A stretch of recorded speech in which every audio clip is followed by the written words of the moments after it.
Hello everyone for yet another Montessori Musings webinar. Our challenging Montessori practice today focuses on the role of the principals in our work with young children. And today we are very, very privileged to have Tammy Esting, a colleague who has also become a friend through our working together on Montessori Everywhere, but we value her presence more than anything for her absolutely engaging smile and gentleness of spirit, but she is by no means a pushover. She is a feisty lady who has got very strong commitment to ensuring that Montessori education and the work we do with adults continues our ongoing debate about our role. So welcome, Tammy. And thank you again, Gwendolyn, for being our helper and supporter and organizer and, super duper girl. Would you like to remind everybody about our ground rules, please? I think Tammy had good very brief statement of ground rules. Do you remember, Tammy? What did you say? I do. I use it all the time. And first, I just wanted to thank you, Barbara and Gwendolyn, for having me. One of the most amazing things about Montessori Everywhere is it brought us together. Yes. I know. I'm still glowing from that as well. Yes, so basic ground rules is that I ask people to have grace with each other, to make space for each other, and to be brave. I love that. I love that. And so, yes, on this note, please remember that if you keep your mute on, it will be more pleasant for everybody to listen to. And would you like to add anything, dear Gwendolyn? I'm sorry. I wanted us to be reminded of Tammy's slogan because it works so very well. Nothing else to say. Nothing else. So for those of you who are not familiar with Tammy's work from the US and the work of Montessori mechanics, would you like to say something about yourself before we begin to have our discussion, Tammy, please? Sure. I'll give you a quick bio. I'm originally from Oregon in the Pacific Northwest, land of big trees and mountains, volcanoes. And I was a bit of a feral child in nature. My parents really let me roam free, and it really seeded a deep connection with nature within me. I have an undergraduate degree in sculpture and never thought I'd be a teacher, thought I'd be a working artist, and I couldn't get a job in a foundry. And so I was a camp counselor on Bainbridge Island in Washington State, and one of the children that I watched went to Montessori Country School, and it was my first step into Montessori. I have been an assistant in the classroom. I have my 3 to 6 credentials, my 6 to 12 credentials. I have been a school leader and a teacher educator. And today I run Montessori Classroom Mechanics, which is a professional development company committed to serving Montessori communities worldwide. That's my very lovely. Thank you very much. And we have come across Tammy for the first time before Montessori Everywhere when we participated in the Trillium conference where she interviewed Philip Gang.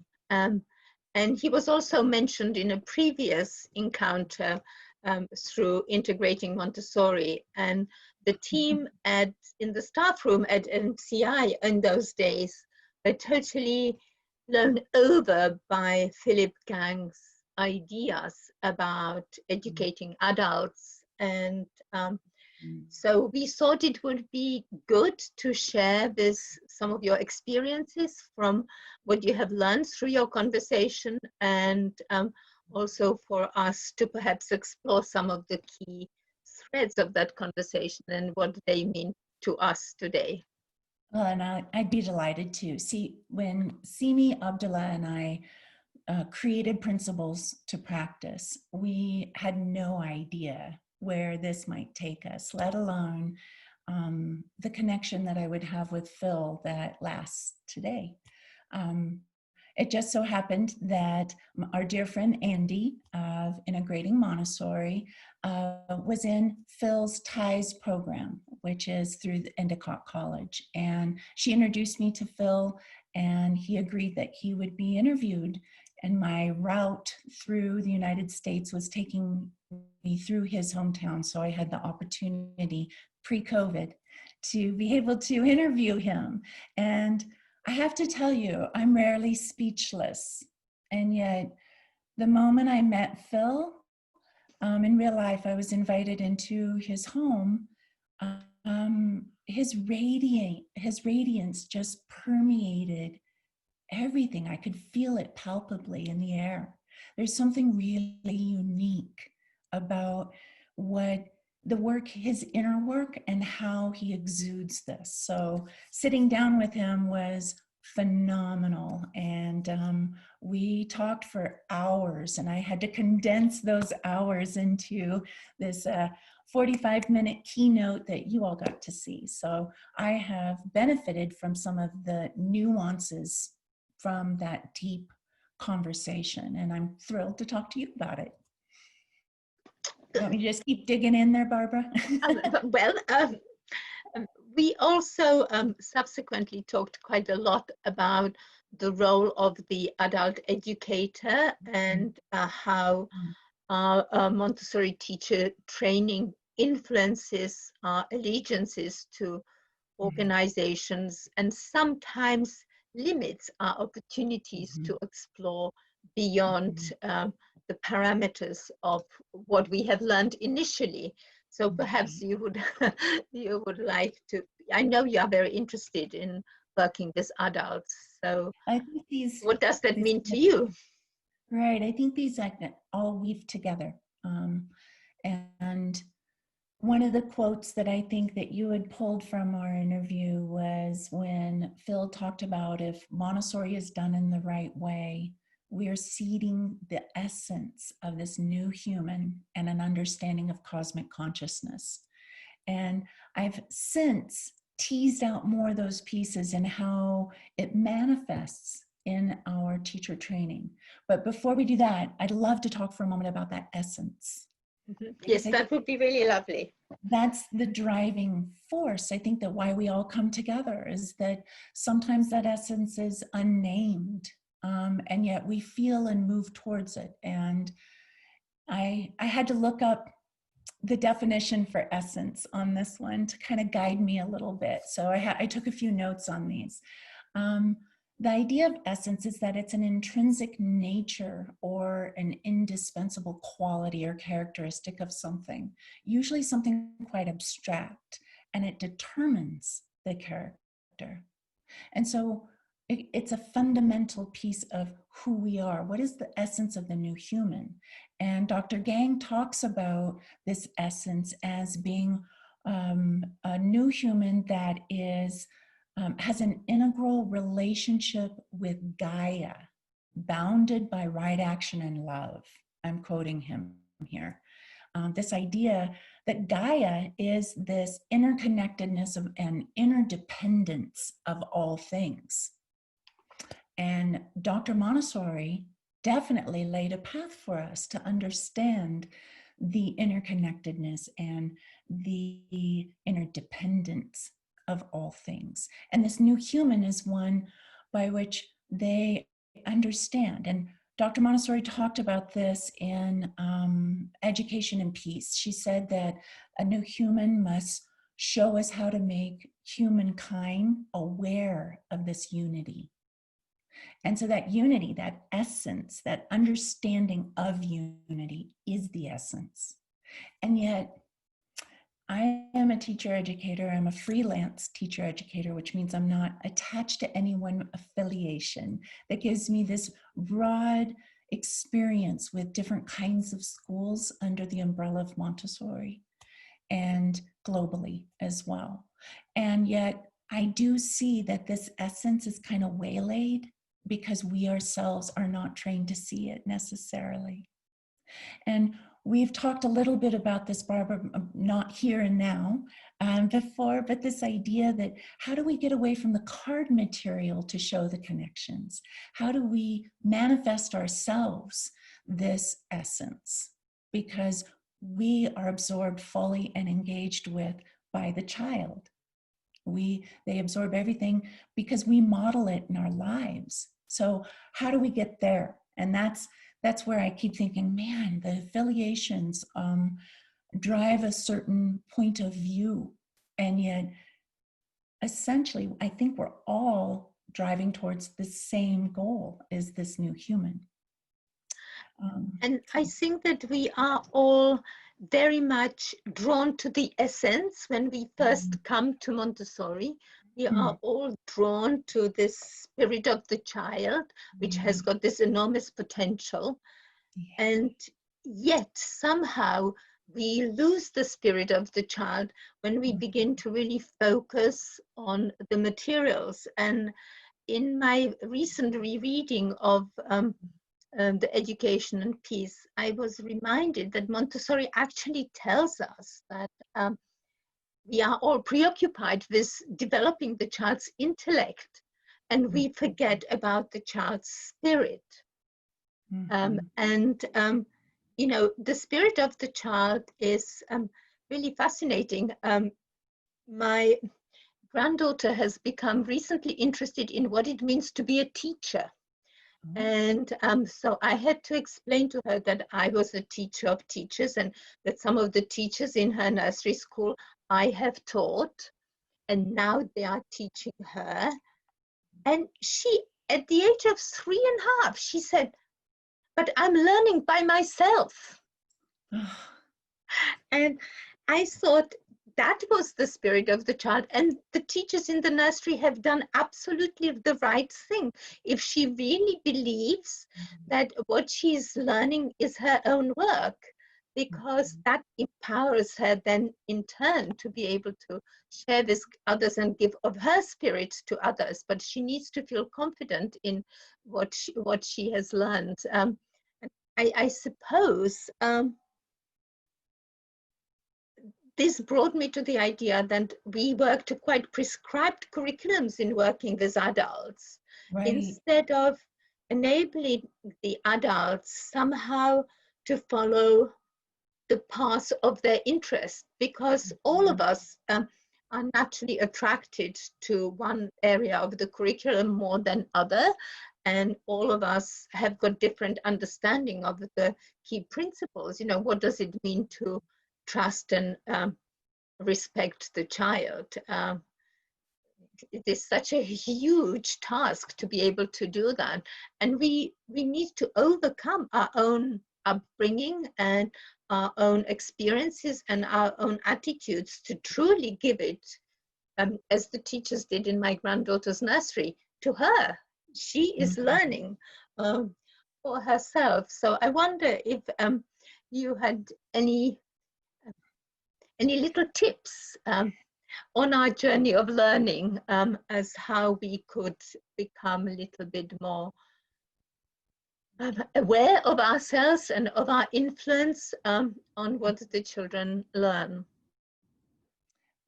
That is a massive question, Barbara. I know. Let me see if I can tease some of the parts out there. The journey of our learning. I think in a nutshell, you were talking about this auto-education that Dr. Montessori talks about. We are driven, we have an intrinsic motivation to continue to learn.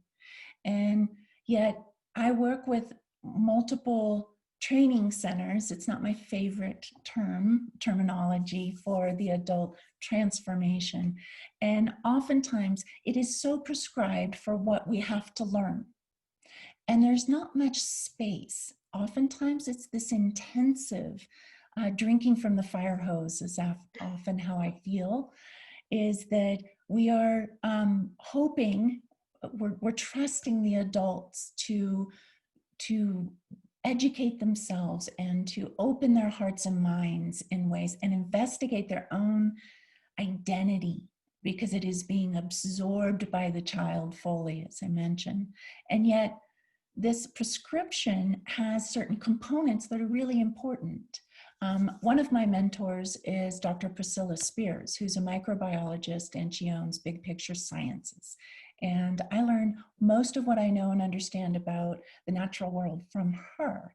And she often quotes the Louis Pasteur's chance favors the prepared mind. So this idea, this spark, has to happen with a certain amount of knowledge, because how are we to make the connections if we don't have the pieces to connect? And yet I think about that lifelong learning. So I would say one of my tips is to stay curious, to keep asking the questions, to keep digging in further, asking the questions. And I mentioned before, I am a woman of many, many curiosities. I love neuroscience. I love painting. I love being outdoors. I love deep introspective thinking. But my curiosity is one of the primary things that I think drives me to transcend the prescription, if you will, that really helps me step back and see how the pieces, to know that when I tug on my part of the web, there's a vibration that happens in the universe, and know that that vibration comes back and changes me fundamentally. In adult learning environments, I think we need more time. I think, I'm in my 50s and I am not the same Montessorian that I was 28 years ago when I first began. And to make space and time and be brave, sometimes making those scary leaps, either transition and change, but time is an essential factor, because I need time to really sit or make space for some of these ideas. And in our work with our adults, that will transfer this into the learning environments for our children, I think time is a factor. We talked a little bit about this idea that you have this initial learning that happens, and then you reread. Was it Education in Peace that you just reread? Yeah. See, I have my books that are around me, and I'm nomadic, so for me to carry books with me is a big deal. So I have a few favorites that help really kind of reinvigorate my understanding of Montessori and myself, that it's not this one-way thing. That was like all Yes, over and the place, but I hope you followed. I think that idea of revisiting the writing is the opportunity to keep us rooted in some way, or to combine the experiences of working with children or with adults with our current understanding. Because, as you say, my understanding of Montessori 35 years on is not what it was when I first done the training. And even within the last year, I feel I have learned things which I thought, why haven't I ever thought about it before? But of course, all the pieces need to come together for one to be able to understand. And so remaining open and reconnecting with Montessori's writing, I think, is an important thread that we need to encourage everybody who is in the Montessori community to continue to read. And this is one of the reasons why, as Montessori Musings, we have continued the idea of running a Montessori book club, which we started initially in the staff room at MCI, but doing it for Montessori Musings has been actually much richer, because people are more willing to contribute in the chat, which in the staff room was sometimes more difficult face-to-face. So we are very delighted that the book club is progressing so well. But I also remember when I first started working with adults and became responsible for the adult training, that I had this deep sense of us working contrary to what we want the adults to be in the classroom. So we tell the students, you need to do this and you need to do that and you need to hold it just like this and blah, blah, blah, blah, blah, blah, blah, blah, blah. And we somehow lose the essence of openness and wanting to try things out, knowing, having that preparation that you talked about, but then remaining open. And there is a real tension in that mismatch between what the initial training is about and how then we encourage the spirit of the teacher to demonstrate itself to the children, because the children absorb our judgment before we even ever make it. Right. And expecting the children to do something just in the way how we have been taught totally undermines what we do, and yet it somehow has become the norm. And that's what makes me often sad. So it's interesting, Barbara, because I definitely look at teacher training differently now than I did even just 10 years ago. And I just had the opportunity to teach a 3 to 6 math course this summer, and it was a summer intensive.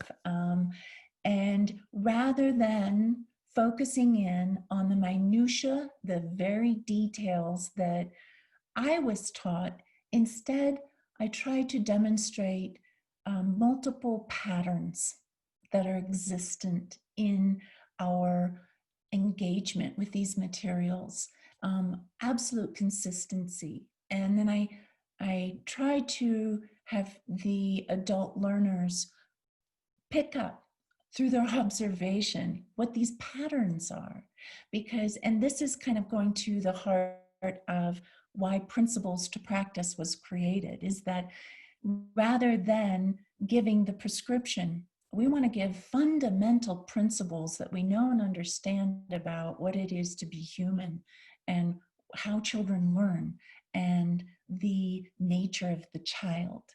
And then we tease out some of the practices which look different culturally. They look different from human to human, as long as there's some level of consistency and understanding what it's based on. I'm far more satisfied with helping my adult learners go out into the world with the ability to adapt, because that is one of the primary mechanisms for evolution. And if we are focused on this new human, if we keep that mission clear, the vision of the new child, then we have to equip the adults to adapt to be able to do that. It's so interesting. Mm-hmm. So all these principles of cosmic education, like interconnectedness, adaptation, become inherent in the way how we work with the adults, and hopefully how the adults will work with the children. And I think that's really is the thing that we need to work on as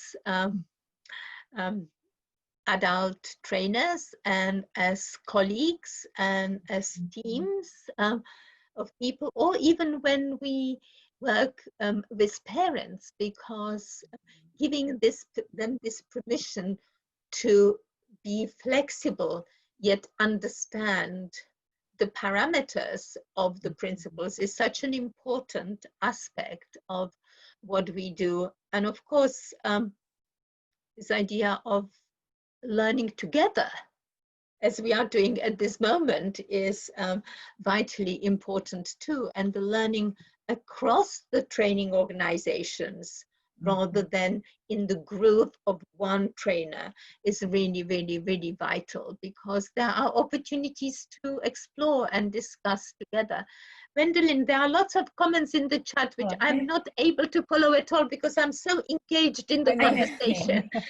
So I think there's huge love for what you're saying, and a great recognition of this idea of time, and something that you've talked about, Barbara, maybe not this evening yet, but certainly in the past, is that we're all on our own individual journeys, and how we must allow the younger Montessorians to make their way on that journey as well, and to mature and to grow as they learn more. So there's just lots of support and love for what you're both saying, and people are feeling very inspired, I think. That's lovely. I wanted to jump in on here because I think the word journey is a really important one here, that when we're talking about the adult learner, and if we are the catalyst that releases the child's potential to become this new human, then the work we have to do on our journey means that it is imperative in my mind to understand some of the patterns of the journey. Yeah. That from my first step as an assistant in a Montessori classroom, when everything was fresh and new and I had no idea how they made those children do those things, right? To today, where I can reflect back and see some of the journey. And I'm working with some phenomenal new teachers that are these guides that are so excited. And I have the perspective of being able to see more of how their journey can unfold. But I do believe that there's strength to understanding some of the components to our adult journey. And I'm just read a fascinating book it's an older title called Transitions. It's by William Bridges, and it talks about how endings happen before beginnings. And in between these endings and beginnings is this space. And I think of it as liminal space, this space where it's a neutral zone by which things happen. And I can reflect in my own lifetime these landmarks in my journey that were endings, and I didn't recognize them. And Does I that think make sense? That we can incorporate these ideas in our adult learning. Sorry, go ahead. And I think that the endings are the beginnings come before the endings is incredibly relevant to all the people who are watching today, who know anything of the current history of Montessori Center International. I think you really need to take huge wisdom from these guys. There are beginnings in the ending, and the beginnings are very, very important for the future. And what I see that in the chat, somebody had mentioned Sid Mohandas's contribution to the discussion at Montessori Everywhere. But what I have learned by working with him recently is this idea of care and connectedness. And I think that we need to care for each other, and we need to care for each other by being respectful to what we are doing, and understand that what we do will be connected to other people. And I felt that very, very strongly when we were raising money for the Black Montessori teachers through Montessori Everywhere, because I felt by denying the opportunity to learn more about Montessori, we were effectively harming ourselves because there is riches in giving the opportunities to other people. And I have always felt that giving is so much more important than receiving, and that giving what the trainer has to offer in giving to the students or to the adult learners is a gift, which is a huge privilege to be shared. I've never felt any different about working with adults, apart from the privilege of being part of being able to share a little bit, not for people to copy, but for people to begin on their own journey. It's interesting, Barbara, that you bring up this idea of the gift. In part, Dr. Gang's new book has an entire chapter dedicated to cosmic gratitude. And it's related to our cosmic and tasks, that I think that if we're looking at this new human, one who sees and understands the unity of all things, then their role, their cosmic task, if you will, becomes very clear, is to share that with others. And so this idea of the gift, I think, is really interrelated, interwoven with this cosmic gratitude. I have tremendous gratitude for even understanding some of this. The name of Philip Gang's book, is that from Hital? I've got it right here if we need it. I think I've just put it in the chat. Educating for Right Action in Love, that's it, which is where I was headed next. Thank you very much, Hital. And that is that he has a very driving question that drove our conversation for Principles to Practice. And it's related to this idea of it's related to this idea of this new human, and what are the conditions that we're creating for adults to release this new human? What are those conditions? And then this new human in this cosmic consciousness is bound by right action and love. And Barbara, you wrote something recently in your article, Be the Change. I read it, and I know, I loved it. And you talk about how we need to fulfill our cosmic task by honoring the values that are universally identified. And I agree, like in my classroom, these 5, or sometimes we added a 6, universal ideas, these values that we have, can lead us towards this right action and love, that we're bound by this. And they're truth, love, right action, or right conduct, nonviolence, and peace. Another one that my community that I worked in for many years added was kindness. And I love that, although I think they all intersect, right? But this idea that these are driving values for us, and my question continues to be, and this place in my life, I'm focused in on, how do we bring the adult learner into this so that they in turn will leverage what they know and understand to release the potential of the child. I think that's huge, and it's beyond all affiliations. And the one driving thing that keeps coming back to me, and it was evident, it was manifest in our Montessori Everywhere organizing team, is love.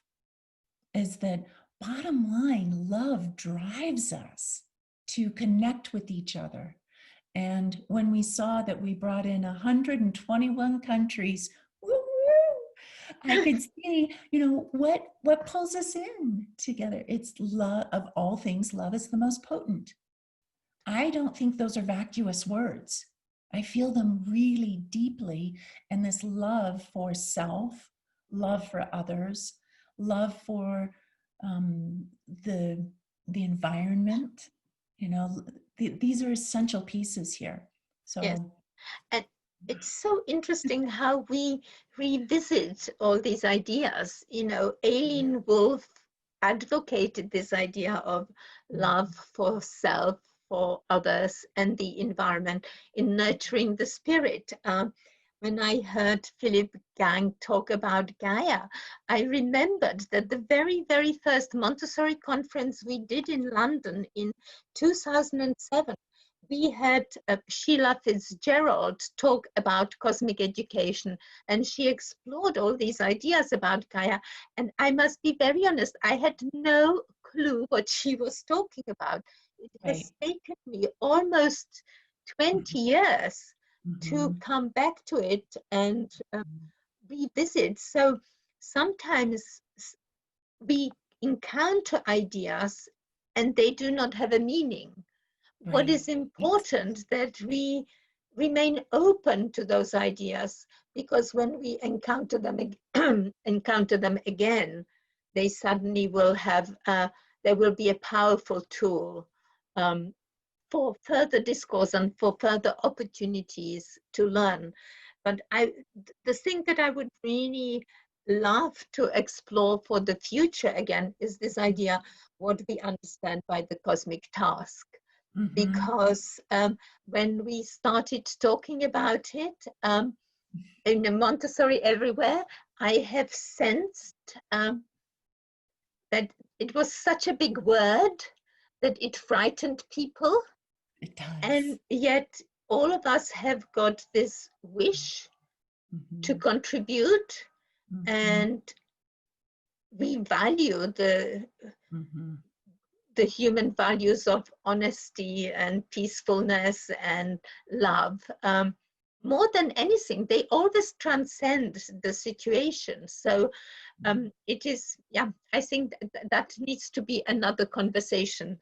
I appreciate that you brought it up, though, because the first time I heard the Gaia hypothesis, I thought, "Ooh, that's really woo-woo. I don't know if I can touch that one." And even the idea of cosmic task can be off-putting because we don't really understand. But this is the point, is it not? We don't understand what does it truly mean to have this understanding. So we need enough knowledge, and our adult learners, we need enough knowledge to understand how things connect. I think trusting the child's natural development as it unfolds is part of our cosmic task. Absolutely, yes. Yes, and I think that's one of our biggest tasks, because we have been cultured to behave in certain ways. Right. And one of them is not to trust the children. One of them is to take care of the children. But in fact, often trusting their capacity to try things is so powerful, and we undermine it by not trusting it. So it's interesting because one of the things that Phil said to me that day, and I think we captured it on film too, is he was borrowing the words of Ram Dass, and he said, "Do not teach, radiate." And that idea that the people around him, because he worked with first generation Montessorians and Montessori guides, that he said that there was a palpable radiation that happened, that when he was in their presence. And I think that this is something that we ourselves have to tap into. I'm exploring these ideas more in depth. One of the mechanisms by which I'm doing is that I've taken up nature journaling.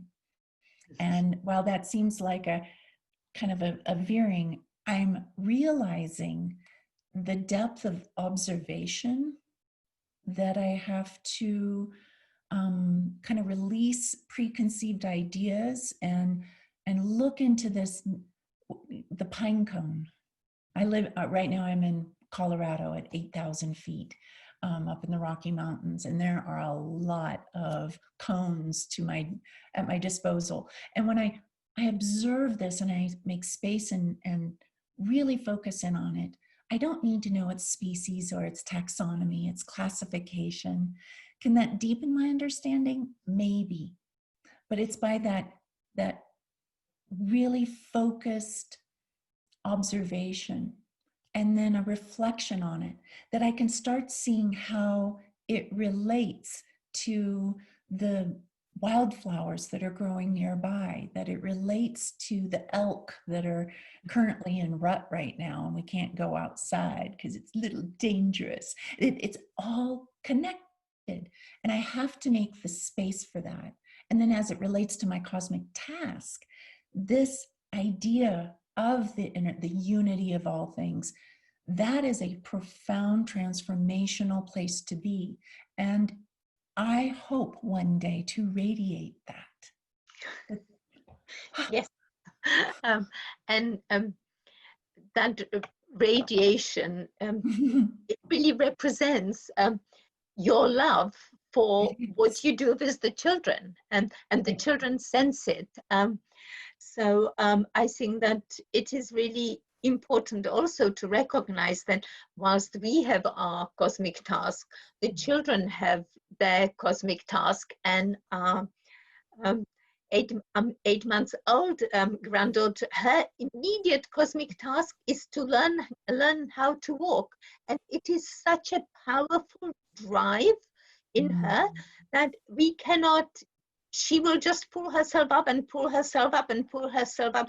The determination, the energy that it takes to fulfill this, we often refer to it as a need, but it is more than a need, because it harnesses human energy, which can be used in other ways in the future. So lots of ideas in our conversation, and we have always tried to keep our conversations to 45 minutes or so, because people find it quite difficult to retain all the ideas. I think that when we have had an opportunity to absorb and discuss in our teams and talk a little bit more, it would be really good if you could come back again for us to explore the idea of some of the principles of cosmic education and the whole idea of human spirituality, but also the whole idea of emotional involvement with the children. I think that those emotional connections that we make are very, very important, and they embody the love that we have for the children. So whilst you are contemplating all these wonderful thoughts and ideas, Tammy, we thank you from the bottom of our heart for sharing your wisdom with us and your ideas. Please come back again, and thank you everybody who joined us today. I hope you will be thinking about this conversation for a little bit longer, and especially now that you are going back into your classrooms with your children and with your colleagues, you will be able to keep some of the care and connectedness in your heart, as well as the love you have for the child and for others. So thank you very much indeed. Thank you, Tammy. Thank you, everybody. Thank you, Barbara. Thank you, Wendelin.